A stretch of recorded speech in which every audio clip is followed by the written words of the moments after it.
Mira, yo tenía varios comentarios, Max. Primero, uno que tiene que ver con la autonomía de la fiscalía. Cuando se construyó este argumento de decir la fiscalía es autónoma, y así se plasmó en la Constitución, entonces se dijo, para que un fiscal pueda dejar el cargo tiene que haber una causa grave, que tiene que ser evaluada por el Senado. En este caso, pues nunca se presentó ninguna causa grave. El día de ayer que hubo la comparecencia de Gertz, dijo pues, que él ya tenía otro proyecto de vida y que quería hacer otras cosas. Y entonces pues vemos una vulneración clarísima a la Constitución, a la autonomía de la Fiscalía, porque se juega con los términos, se le permite la salida por todos lo sabemos, por un tema político, se sustituye con Ernestina y se le da pues, este premio evidente de irse de embajador, que además no tiene ninguna experiencia diplomática, ¿no? Podrá ser un abogado experto en materias legales, pero una cosa es ser un abogado y otra cosa es ser un diplomático. Eso es como un primer comentario.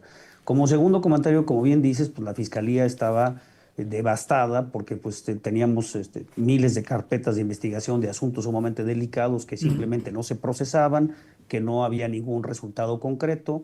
Y entonces volvemos, Max, a esta idea en México que pues, no importa que tengas un pésimo desempeño, pero si tú te alineas con quien está en el poder, Max, pues acabas premiado con una embajada pues muy, muy atractiva, ¿no? Ser embajador en Londres tiene todo un peso dentro de Europa y dentro de todo el sistema diplomático internacional.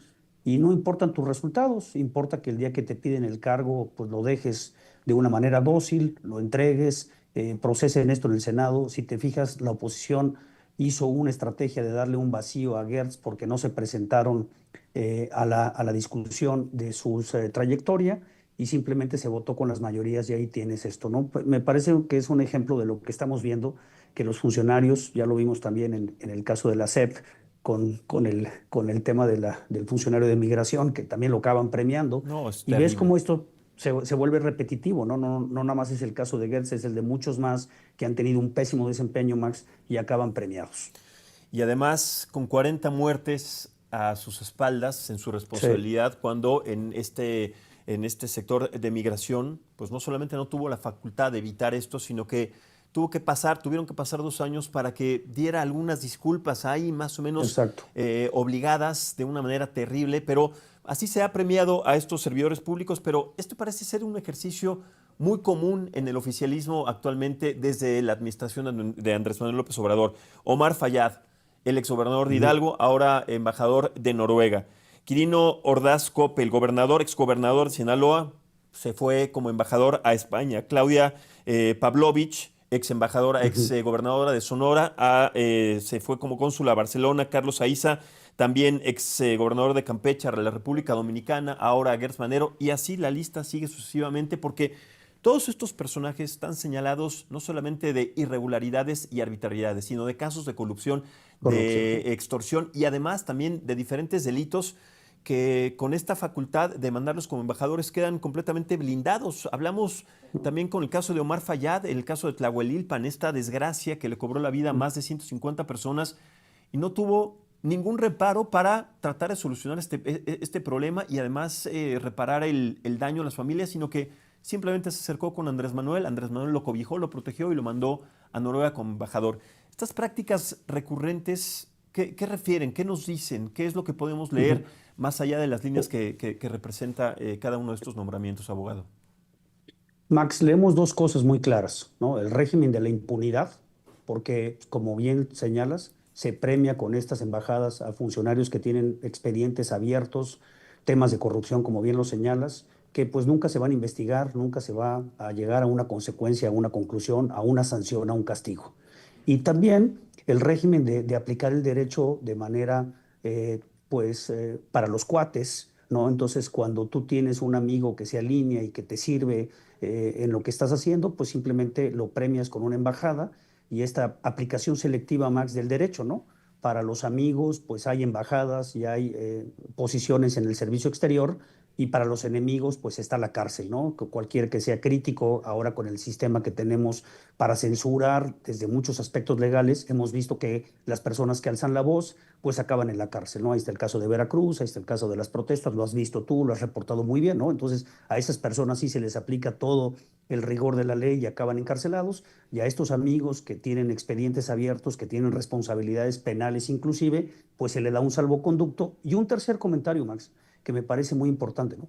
Usar el servicio exterior como un mecanismo de premios, ¿no? En vez de utilizar una estructura de meritocracia, estamos viendo que la geopolítica se vuelve muy importante ahora, hay un cambio de reglas, hay un cambio de estructuras, y entonces mandas a pura gente inexperta a manejar las embajadas que son clave ahorita para hacer contrapesos con lo que está pasando con Trump, ya lo vimos en Davos, y entonces pues qué lamentable que hay gentes que tienen, Max, en el servicio exterior años de experiencia, de estar estudiándolo, y acaban relegados porque se les da un premio a perfiles políticos que no tienen ninguna experiencia y que no saben manejar el servicio exterior y que van a ir a ocupar una embajada pues, de una forma muy cómoda, con un muy buen salario, viviendo en la comodidad de lo que implica este tipo de designaciones, Max. Por ahí me parece que se cometen errores gravísimos. La presidenta reitera que en México se aplique el Estado de Derecho, pero pues en la práctica, Max, vemos lo contrario. Claro, y hablamos justamente de personajes pues, que tienen carpetas de investigación abiertas, estas facultades pues, que han dejado mucho que desear, pero son servidores o fueron servidores públicos. Pero cuando hablamos de otros personajes, y hay que me tocar el tema concretamente de Genaro Lozano, recientemente nombrado embajador de México en En Italia, Italia. pues él era un periodista, un comunicador, pero evidentemente, porque todos lo conocíamos, afiliado a la filosofía y al discurso de la 4T, pero se le premia también de esta manera porque usted sabe, en la ley de comunicación, la ley de censura, que dicen que hay que darle respeto a los televidentes de elegir en dónde se comunican y que la comunicación o que la información sea fidedigna. Pero pues esto deja mucho que desear también porque la información también apegada o aliada al régimen oficialista, en este caso al oficialismo, pues es una especie también de premio porque pues ya no se trata de un servidor público, es mucho más delicado, también es delicado porque se trata de un comunicador que desvía los factores Claro. contundentes de la comunicación y que por este caso también es premiado con una embajada. Sí, un comunicador que tiene un foro. ¿Te acuerdas que escribía en un periódico Sí, sí, sí, de difusión nacional y tenía un programa pues era un promotor de una ideología? Es decir, un comunicador tiene que manejar estándares de objetividad, totalmente. de neutralidad, ¿no? Así Si tú es. eres un promotor con eslogan que pues estás todos los días comunicando a favor de lo que hace la 4T, pues lo que haces es que eres un sirviente de la 4T, pero como tú dices, el mensaje es muy contundente, ¿no? A esos que sirven y que nos están promoviendo y que todas sus columnas son a favor de la 4T, que no tienen una visión crítica, que no hacen un análisis objetivo, que trastocan todos los principios de la comunicación, trastocan todos los estándares éticos de ser un periodista. ¿Cuál es el resultado, Max? Ahí está tu embajada en Italia. Pues ahí te premiamos, ¿no? Y mira, y si tú eres un periodista crítico, que haces una labor de investigación, que presentas los datos, que presentas de forma objetiva lo que está aconteciendo en México, pues ahorita como está el sistema, lo que puede acabarte pasando es o que acabes en la cárcel, que acabes demandado por daño moral, que acabes metido en un procedimiento por violencia política de género y que tengas que contratar abogados para defenderte de los casos que te pueden armar, ya sea las fiscalías, las gobernadoras, los gobernadores o la propia estructura de comunicación del gobierno federal. Entonces, los incentivos para ser un periodista crítico, Max, en México cada vez se ponen más difíciles. Yo lo he dicho muchas veces, ser un periodista de verdad en este país pues implica un riesgo altísimo. No nada más de Ujú. perder la vida, como ya pasa en muchos casos en México, como lo reportabas tú ahorita en la entrevista anterior, sino también de exponerte a juicios y a demandas y acabar encarcelado y privado de tu libertad. Entonces esos son los contrastes, ¿no? El periodismo alineado, el periodismo servil, pues está premiado, ¿no? El periodismo Exacto. crítico se le da la cárcel, al periodismo servil se le dan embajadas Exactamente, y eso pasa en los regímenes autoritarios. en donde sí, autoritarios, en donde el único eje y la única facultad es lo que dice en este caso el oficialismo. Pero aquí me llama la atención también que en estos premios, en estas bondades que se le da a estos personajes con estas embajadas, pues lo que deja mucho que desear es la bandera con la que desde la administración de Andrés Manuel López Obrador se empezaba a decir que no a la impunidad, se va a acabar con la impunidad, Ujú. con estos hechos del nepotismo, pero cada vez se reflejan con más frecuencia. Entonces, pues es un discurso caduco, es un discurso podrido, es un discurso que se quedó solamente en el papel, en las palabras, pero que en los hechos dice todo lo contrario. Y ahora en esta administración, parece que el camino y la estrategia es la misma. Vamos en los 5 años que siguen, si es que Claudia Sheinbaum termina su administración, porque falta la revocación de mandato, ya veremos cómo se lleva a cabo ese Se ejercicio, presenta. pero en esos 5 años seguirá en la misma filosofía, seguirán las mismas prácticas, seguiremos viendo estos funcionarios que cuando son señalados se les premia con otros nombramientos. Pues todo indica que sí, Max. Te doy los datos. 95% de los delitos que se cometen en este país no se denuncian. Los que logran denunciarse, el 1% es el que termina con alguna sentencia. No se ha hecho una modificación de fondo en las fiscalías. No se ha dado un presupuesto específico para mejorar el sistema de justicia. Se sigue utilizando como una herramienta política para premiar y castigar a quien convenga. Están las fiscalías cooptadas. Lo estamos viendo también en los jueces de elección, en los jueces que llegaron con los acordeones, cómo está también el sistema de justicia cooptado. Ujú. Entonces, si tú empiezas a hacer el rompecabezas, Max, y empiezas a juntar las piezas, eliminas a los órganos autónomos, acabas con las fiscalías, pones a los jueces que te convienen, que llegaron porque se alinearon con la 4T, y tú empiezas a ver ese sistema, cómo funciona, pues es el sistema de la aplicación selectiva de la ley, ¿no? Ya la ley no importa, porque depende quién seas, cómo estés alineado, te van a aplicar una cosa o la otra. Y eso no, el discurso de la presidenta se contradice todos los días, Max. Pues nada más basta que le pidamos al auditorio que nos platique sus experiencias cuando van a una fiscalía, para que ver cómo los tratan y para ver el tiempo que toma presentar una denuncia. ¿Y sabes qué, Max? Y no pasa nada. Porque el ciudadano común y corriente que recibe una afectación a su patrimonio, que lo roban, que lo defraudan, que lo extorsionan, puede presentar 50 denuncias, Max, mañana, ¿verdad? Claro. Y no va a pasar nada. Entonces, me parece que no hay ningún dato duro, Max. Siendo objetivo y tratando de presentar el escenario como es, no hay nada que nos indique que el régimen de la impunidad que tiene México, de la ausencia de Estado de Derecho, esté cambiando. Por el contrario, se está haciendo cada vez pues, más complejo y más a favor del gobierno actual y más construyendo todos los días un régimen autoritario. Eso hay que decirlo. Y yo lo Sí. digo con mucha responsabilidad y con mucha seriedad. No es esto una crítica para hacer periodismo de forma de amarillo, ¿no? Sino simplemente es decir lo que estamos viendo en la realidad, Max. Y uno de los peores reflejos de la negligencia es que en el discurso, en la práctica, porque se ha dado a conocer así, es la incongruencia. Se dice una cosa y se hace otra, completamente contrario Claro. de lo que uno esperaría de un servidor público y peor aún de un presidente de la República, de un primer ministro, de quienes llevan las riendas de un país. La incongruencia pues no se puede reflejar en cada una de las posturas en las mañaneras, en estos ejercicios que se han convertido pues prácticamente en el cobijo y en las cifras que solamente ellos manejan desde hace 7 años. Abogado, vamos a pasar ahora al otro tema porque también me parece muy importante la demanda de amparo que ha establecido para no registrarse en el padrón de usuarios de telefonía móvil. ¿A qué se refiere con esto y en qué va actualmente este proceso? Bueno, mira, para comentarlo con el auditorio, tenemos una ley actualmente en México que nos obliga a todos y a todas a entregar nuestros datos al gobierno. Ujú. Todos los que utilizamos un celular tenemos que entregar nuestra CURP, nuestros datos, nuestra localización, datos biométricos para efectos de mantener nuestras líneas. Las personas que no hagan este registro van a perder el uso del celular. Entonces, ese es un primer dato que está en la ley, que lo cambiaron. El eslogan fue que iban a combatir la extorsión.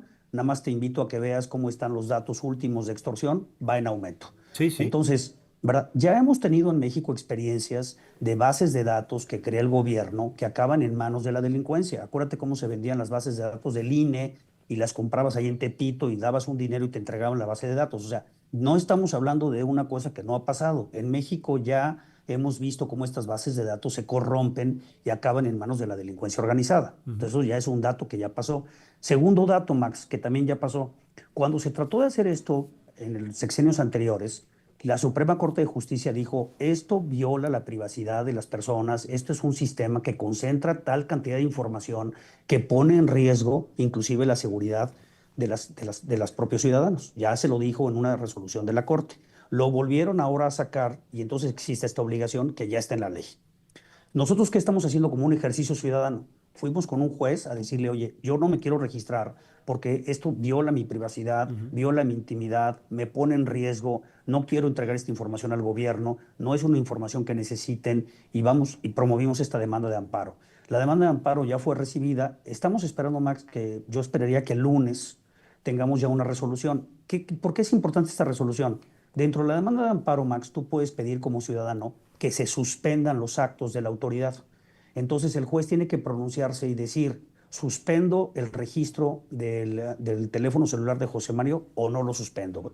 Esto va a ser trascendental porque si logramos que el juez se convenza de nuestros argumentos, la suspensión, ¿por qué sirve, Max? Porque durante todo este juicio de amparo, que puede tardarse 2 años en resolver, un ciudadano no estaría obligado a inscribirse mientras se resuelve si se violan o no sus derechos humanos. Esto estamos por recibirlo entre hoy en la tarde y jueves. Yo calculo que podría estar la determinación del juez y estamos haciendo este ejercicio un poco para cuestionar hasta qué punto la autoridad nos tiene que pedir estos datos y hasta qué punto pues, el combate a la extorsión va en pedirle a los ciudadanos información y cuestiones que pueden afectar su vida privada. Por ahí va este ejercicio que estamos haciendo y también hemos puesto a disposición de cualquier persona la demanda de amparo.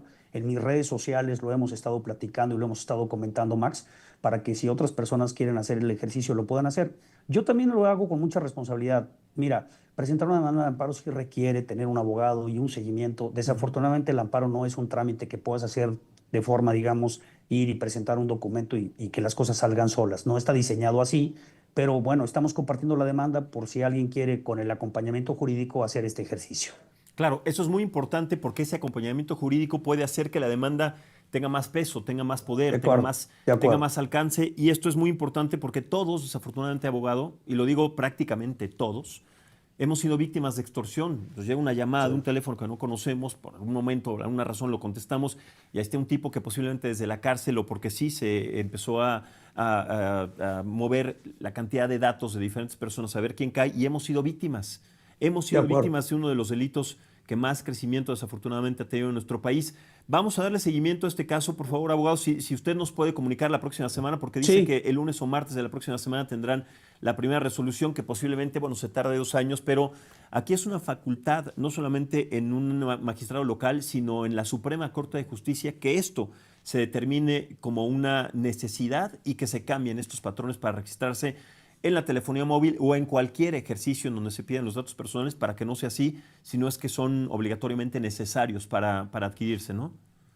te ofrezco, Max, que nos pongamos en contacto contigo y con tu equipo para compartir la resolución en uno o en otro sentido, para poderla divulgar contigo, explicar en qué sentido va y ver cómo va este ejercicio. Y ¿sabes qué? Darle también asesoría y consejo a los ciudadanos de qué es lo que está pasando con este registro y cómo vamos avanzando. Te ofrezco estar muy en contacto. En los próximos días vamos a tener esto y lo platicamos contigo con muchísimo gusto para que lo comentemos con todo el auditorio. Sí, por favor, abogado, porque se lo voy a agradecer y también muchas personas que están interesadas también en el chat de la saga, que quieren saber de qué trata, cómo pueden aportar y cómo pueden favorecerse también de esto que es indispensable porque representa el derecho, la defensa de los derechos humanos, que muchas veces se hace a un lado porque pues, son circunstancias a las que nos orillamos por formar parte pues, de una red de telefonía celular o de un servicio que nos dan y que pues, nos piden características que no son obligatoriamente necesarias.